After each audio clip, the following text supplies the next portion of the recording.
15 KG 550 গ্রাম গাঁজাসহ Mirajul. Gangni RAB 12 এর অভিযানে 15 KG 550 গ্রাম গাঁজাসহ মিরাজুল ইসলাম নামের এক মাদক ব্যবসায়ীকে আটক করেছে।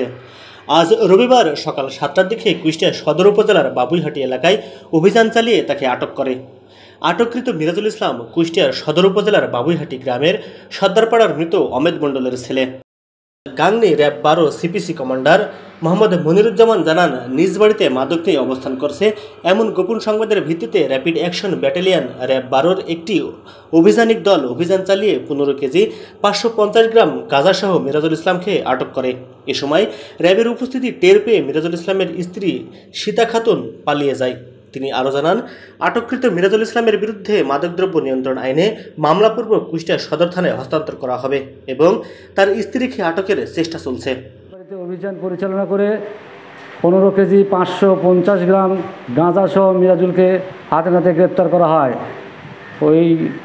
তার স্ত্রী সহ মিরাজুল পরস্পর যোগসহজে দীর্ঘদিন ধরে ব্যবসা করে যাচ্ছিল। তার স্ত্রী সিফা খাতুন কৌশলে র্যাবের উপস্থিত টের পেয়ে পালা যায়। উদ্ধারকৃত আলামত এবং আসামিকে পরবর্তী আইনানুগ ব্যবস্থা গ্রহণের জন্য সংশ্লিষ্ট কুষ্টিয়া সদর থানায় হস্তান্তর করা হয়েছে। আসামির বিরুদ্ধে একাধিক মামলা বিজ্ঞ আদালতে বিচারাধীন।